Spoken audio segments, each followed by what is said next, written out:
3। देवव्रत अपने महल में लौट आए, पर उनका मन पिता के प्रासाद में ही रह गया। पिता क्या सचमुच इस बात से भयभीत है कि उनका एक ही पुत्र है और वो किसी दिन युद्ध में वीर गति पा जाएगा? जिनके 2 पुत्र होते हैं, क्या उन्हें ये चिंता नहीं सताती? 2 पुत्र भी युद्ध में वीर गति पा सकते हैं। 2 ही क्यों, युद्ध में तो सैकड़ों हजारों व्यक्ति वीर गति पा सकते हैं। किसी राजा के 100 पुत्र भी होंगे तो युद्ध में सारे के सारे मारे जाएंगे, वंश का वंश ही नष्ट हो जाएगा। युद्ध ही क्यों, बिना युद्ध के भी सगर के पुत्र कपिल मुनि के एक शाप से ही भस्म हो गए थे। पुत्रों की संख्या कितनी हो कि व्यक्ति निश्चिंत हो सके कि उसका वंश नष्ट नहीं होगा? देवव्रत मन ही मन हंस पड़े। पुत्रों की संख्या का क्या है, स्वयं चक्रवर्ती शांतनु के 8 पुत्रों ने जन्म लिया था, क्या हुआ उनका? पर व्यक्ति अपनी वंश परंपरा को बनाए ही क्यों रखना चाहता है? जब देवव्रत इस संसार में नहीं रहेंगे तो इससे उन्हें क्या अंतर पड़ेगा कि संसार में कोई ऐसा व्यक्ति है या नहीं जो स्वयं को उनका वंशज मानता है? क्या मनुष्य का दायित्व मात्र अपना शरीर रहने तक नहीं है? ये धन संपत्ति सुख भोग सारा कुछ शरीर के लिए ही तो है। जब शरीर ही नहीं रहेगा, देवव्रत को लगा वे अपने मस्तिष्क में सदा घुमड़ने वाले प्रश्नों के चक्रव्यूह में फंसते जा रहे हैं। ऐसे प्रश्न सदा ही उनके मस्तिष्क में उमड़ते घुमड़ते रहते हैं। व्यक्ति का जीवन क्या है? व्यक्ति जीवित क्यों रहना चाहता है? क्यों डरता है वो मृत्यु से? युद्धरत जातियों को सैनिकों की आवश्यकता होती है। कदाचित इसलिए आर्यों ने इस प्रकार के सिद्धांत बनाए थे कि पुत्र न होने पर व्यक्ति की सद्गति नहीं होगी। किंतु ये तो युद्धरत समाज का ही चिंतन हो सकता है। पुत्र के रूप में मनुष्य अपने जीवन का विकास करता है। वृद्धावस्था में जब वो दुर्बल और असहाय हो जाता है तो वो देखता है कि युवा पुत्र उसकी सेवा कर रहे हैं, उसकी रक्षा कर रहे हैं, उसकी संपत्ति की रक्षा कर रहे हैं, और यदि वो निर्धन है तो उसका भरण पोषण कर रहे हैं। तो अपनी सुख सुविधा के लिए ही तो पुत्र चाहता है वो। यदि उसके कुटुंब या समाज के लोग वृद्धावस्था में भी उसकी देखभाल की सभ्यक व्यवस्था कर दें तो भी वो अपने वंश को अक्षुण्ण बनाए रखने के लिए इतना ही प्रयत्नशील होगा क्या? देवव्रत के मन में कई तर्क और अनेक उदाहरण सिर उठा रहे थे। स्वयं देवव्रत की माता ने एक एक कर अपने 7 पुत्रों को गंगा को समर्पित किया था। उन्होंने तो वंश की वृद्धि की चिंता नहीं की थी।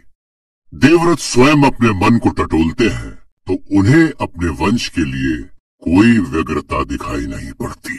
सन्यासियों को अपने वंश को अमर बनाने की चिंता नहीं होती, राजाओं को होती है।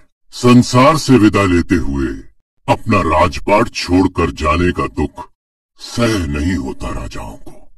स्वयं तो काल से लड़ नहीं सकते, तो ये मार्ग ढूंढा है उन्होंने। इतना संतोष तो रहे कि धन संपत्ति अपने पुत्र के हाथों में छोड़कर आए हैं।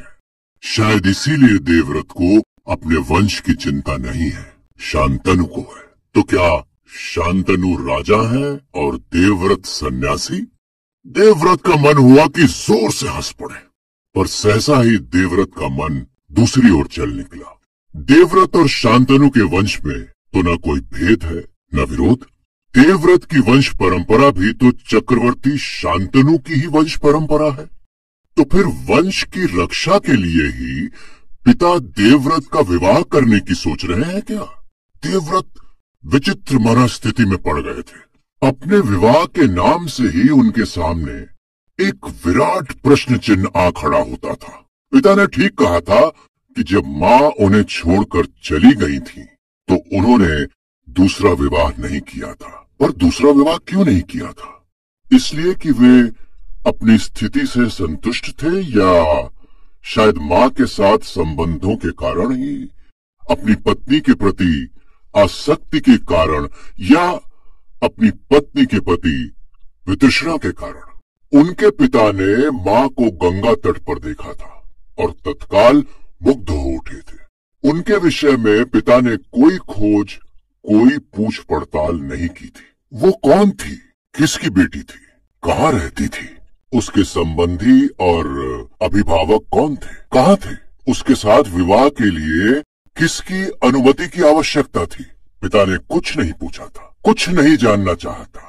रक्त की शुद्धता के लिए दृढ़ आग्रही आर्यों के इस सम्राट ने मां के कुलगोत्र को जानने का तनिक भी तो प्रयत्न नहीं किया था। आर्य लोग नारी को स्वतंत्र नहीं मानते। मनु कहते हैं कि नारी अपने पिता, पति अथवा पुत्र के अधीन होती है, किंतु सम्राट शांतनु ने तो कभी जानना नहीं चाहा कि वे किसके अधीन थी। मां के सौंदर्य को देखकर पिता इतने अभिभूत हो गए थे कि उन्होंने उनसे तत्काल विवाह कर लिया था। पर यह दैहिक आकर्षण गृहस्थी का आधार नहीं बन सका।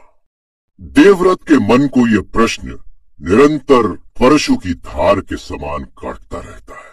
क्या मात्र दैहिक आकर्षण गृहस्थी का आधार बन सकता है? पर उन्हें कोई स्पष्ट उत्तर नहीं मिलता। प्रत्येक स्त्री पुरुष एक दूसरे की ओर देह के सौंदर्य को देखकर ही आकृष्ट होते हैं। पिता भी हुए थे, पर कहाँ चली गई गृहस्थी?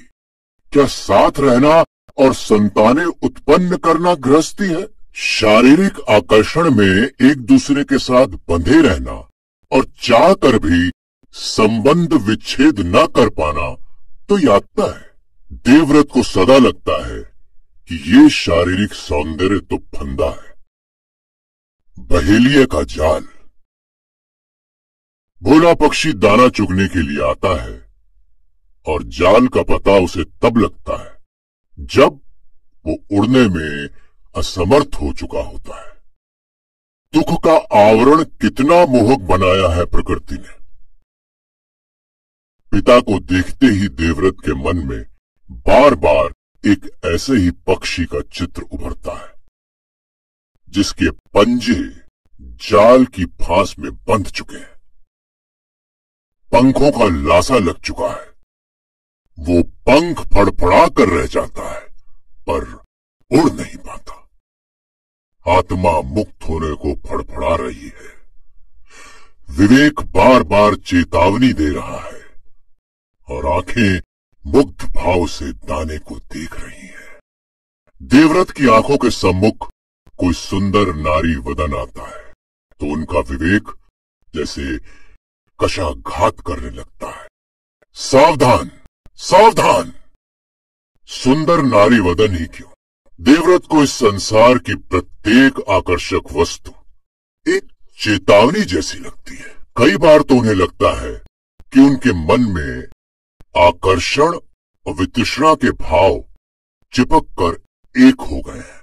जहां कहीं आकर्षण जागता है, वितृष्णा अपने कान खड़े कर उस मृग शावक के समान उठ खड़ी होती है जो प्रत्येक शब्द को आखेटक की पदचाप मानकर डर जाता है।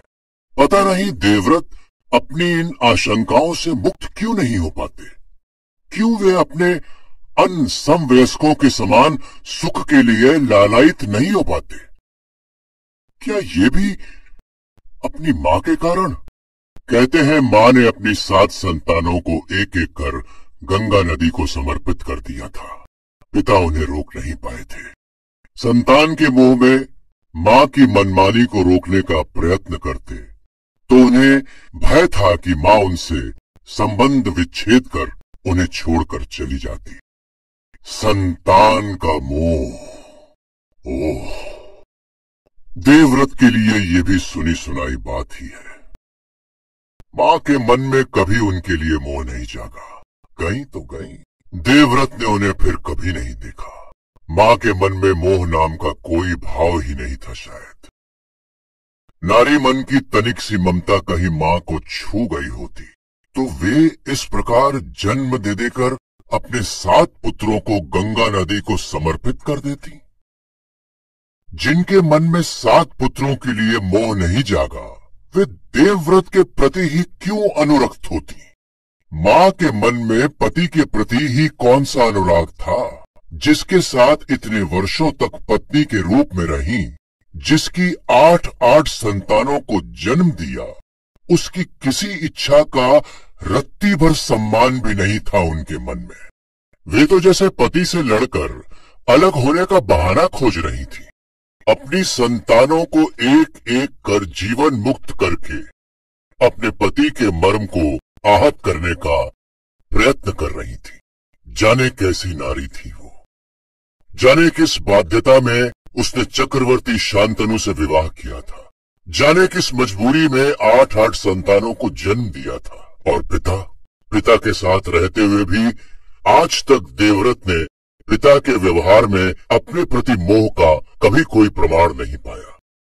यदि सचमुच वे अपने एकमात्र पुत्र के सुरक्षित जीवन के लिए इतने ही आशंकित थे, तो उन्हें नवप्रसूत कुकुट्टी के समान अपने बच्चों पर पंखों को फैलाए, गर्दन अकड़ाए, कुट-कुट करते हुए सशंक दृष्टि से इधर उधर देखते हुए पुत्र की रक्षा करनी चाहिए थी।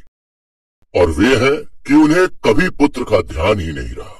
हाँ, देवव्रत को बताया गया है कि उनके जन्म के पश्चात जब माँ ने उन्हें भी गंगा नदी को सौंपना चाहा, तो पिता ने माँ की बाह थाम ली थी। माँ ने चुपचाप देवव्रत को पिता की गोद में डाल दिया और स्वयं घर छोड़कर चली गईं। इस प्रसंग को लेकर देवव्रत के मन में बहुत बार उहापोह होता है, तो उन्हें लगता है कि शायद माँ ने इस घर को कभी अपना घर नहीं माना, तभी तो इस प्रकार छोड़कर जा सकी। नहीं तो अपना घर ऐसे छोड़कर जाता है क्या? देवव्रत सोचते हैं तो अपने माता पिता दोनों को ही अद्भुत पाते हैं। पिता नारी सौंदर्य के मोह में बंधे अपनी संतानों को मृत्यु की गोद में जाते देखते रहे, कुछ नहीं बोले। उनके लिए जीवन का एकमात्र सत्य नारी देह का आकर्षण ही है क्या? देवव्रत जानते हैं कि कुछ जीव ऐसे होते हैं जिनके नर अपनी संतानों की हत्या कर देते हैं, पर तब उनकी मादा उन नरों से अपनी संतान की रक्षा के लिए संघर्ष करती हैं। मादाओं में केवल सर्पिणी ही अपनी संतानों को खा जाती है, पर माँ सर्पिणी नहीं थी। कैसी होगी देवव्रत की माँ? कहते हैं कि माँ में देव जाति का सौंदर्य अपूर्व रूप में विद्यमान था, अलौकिक सौंदर्य। तभी तो पिता अपने मोह और विवेक का संतुलन बनाए नहीं रख सके। लोगों का तो कहना है कि वे स्वयं शरीर धारिणी गंगा थी, जो वस्तुओं को शाप मुक्त करने आई थी। शायद ऐसा ही हो। यदि माँ ने अपनी पहली संतान को गंगा में डुबोकर अपने भी प्राण दे दिए होते, तो सारी किंवदंतियों के बावजूद देवव्रत यही मानते कि उनकी माँ पिता के साथ रहकर प्रसन्न नहीं थी। इसीलिए शायद वे नहीं चाहती थी कि उनकी संतान सम्राट शांतनु के महल में पले। किंतु वे तो अपनी संतानों को जल समाधि भी देती रहीं और चक्रवर्ती के साथ पत्नीवत रहती भी रहीं। शायद किंवदंतियों में ही कोई सच्चाई हो कि वे स्वयं देवी गंगा थीं और किसी शापवश या किसी कर्तव्यवश भूलोक पर आई थीं। नहीं तो मानवीय कृतियों को जीतना सहज है क्या? मानव जात की आज तक की सारी साधना क्या है? मानवीय सीमाओं का अतिक्रमण ही तो। आज तक न काम को जीत पाई मानव जाति और न वात्सल्य को। पर माँ, वात्सल्य की इतनी घोर उपेक्षा। किंतु देवव्रत साधारण मनुष्य है। वे देवलोक के विषय में कुछ नहीं जानते। अतीन्द्रिय संसार से उनका कोई परिचय नहीं। जन्मांतरवाद का प्रत्यक्ष अनुभव उनको नहीं है। वे तो इस भौतिक समाज और मानवीय ज्ञान एवं तर्क की परिधि के भीतर सोचते हैं। और जब वे सोचते हैं तो उनका मन कभी विषाद से फटने लगता है, कभी आश्चर्य से। ये ठीक है कि माता पिता ही संतान को जन्म देते हैं, पर संतान क्या ऐसी व्यक्तिगत संपत्ति है जिसे वो लोग जब चाहे नष्ट कर दें? क्या माँ को यह अधिकार था कि वे अपनी संतानों को इस प्रकार जीवन मुक्त कर देती? ये जीवन किसकी संपत्ति है? कौन इसे उत्पन्न करता है और किसे इसको नष्ट करने का अधिकार है?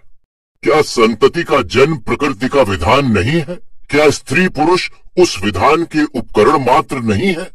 प्रकृति स्त्री पुरुष के माध्यम से अपनी सृष्टि को आगे चलाती है, तो जीवन किसी स्त्री अथवा पुरुष की संपत्ति कैसे है? संतान अपनी ही सही, पर क्या माता पिता को इतना अधिकार दिया जा सकता है कि वे उसे जीवन मुक्त कर दें? और सामाजिक विधान क्या है? समाज चुपचाप कैसे देखता रहा कि चक्रवर्ती शांतनु के पुत्र एक एक कर जीवन मुक्त किए जा रहे हैं? और शासन तंत्र, शासन का विधान, क्या ये कृत्य निरीह हत्या परिधि में नहीं आता? पर जब स्वयं चक्रवर्ती ही चुप रहे जिनकी संतानें थी, तो कोई और कैसे बोलता?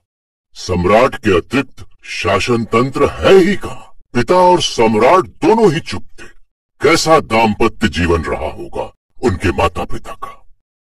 पिता अपनी संतान को जीवन मुक्त करने वाली के रूप के मोहजाल में फंसे मानसिक दास के समान या किसी वनस्पति के समान अपने हृदय को वाणी दिए बिना उस स्त्री के साथ रहने का कष्ट और सुख दुख भोगते रहे। नारी सुख, देवव्रत के मन में वितृष्णा जागती है। और माँ किस बाध्यता में रही पिता के साथ? बाध्यता ही तो रही होगी, नहीं तो क्यों नहीं वे सम्राट को पति के रूप में अंगीकार कर इस घर को अपना घर मान अपनी गृहस्थी बसा सुखपूर्वक स्थायी रूप से रह सकी? यहाँ क्यों बार बार संबंध विच्छेद का बहाना ढूंढती रही, सम्राट के मर्म पर ऐसे क्रूर आघात करती रही और अंततः अवसर मिलते ही चली भी गई? पिता जितने ही दुर्बल दिखाई देते हैं, माँ उतनी ही दृढ़, कठोर, अटल। एक ही तथ्य के कितने भिन्न और विरोधी रूप हो सकते हैं। देवव्रत मुस्कुराए। दिव्य आकार दिया जाए तो यही घटना उनकी माँ को कितना गौरव प्रदान करती है। स्वयं देवी गंगा वसुओं को शाप मुक्त करने के लिए नारी देह धारण कर पृथ्वी पर आईं और अपनी इच्छा और प्रवृत्ति के विरुद्ध एक साधारण मनुष्य की पत्नी बनकर उसकी संतानों को जन्म देती रही। उस मनुष्य की संतानों को जिससे उनको कोई लगाव नहीं था, कर्तव्य समझकर अपनी इच्छा के विरुद्ध। पर यदि वे स्वयं देवी गंगा ही थीं, तो अपने दिव्य शरीर के साथ तो मानव की पत्नी बन उसकी संतानों को जन्म देने नहीं आई होंगी। मानवी के रूप में कहीं तो जन्म लिया होगा, पर कहाँ? उनके माता पिता का किसी को पता नहीं। उनके जन्म, शैशव, उनके संबंधियों की कोई सूचना नहीं। वे चक्रवर्ती को गंगा तट पर मिल गई थीं। उनका कोई मायका नहीं, देवव्रत की ननिहाल नहीं। और फिर वे गई कहाँ? वे मानवी थी या देवी? देवव्रत नहीं जानते, पर पिता के विषय में वे बहुधा सोचते हैं। पिता का जीवन कैसा रहा होगा? पहले क्षण से ही उन्होंने पत्नी के रूप सौंदर्य के सम्मुख दासत्व स्वीकार कर लिया था। शरीर का साहचर्य तो रहा होगा, पर क्या कभी मन का साहचर्य भी उन्हें मिला? यदि पत्नी अपनी इच्छा का तनिक भी विरोध होने पर घर छोड़ जाने को तैयार बैठी हो, तो कैसा दाम्पत्य जीवन होगा? जहाँ पति पत्नी की ओर या तो लोभ की दृष्टि से देखे या भय से, वो परिवार होगा क्या? सुख क्या होता है? सुख का स्वरूप क्या है? वही जिससे वंचित होने से पिता डरते रहे। क्या सुख पाया पिता ने? जब तक साथ रहे, त्रस्त होकर रहे, साथ भी रहे और त्रसित भी रहे। जिस सुख के मोह से पिता माँ को अपने घर लाए थे, वो सुख बड़ा था या उनके रुष्ट होने का, त्याग कर चली जाने का आतंक?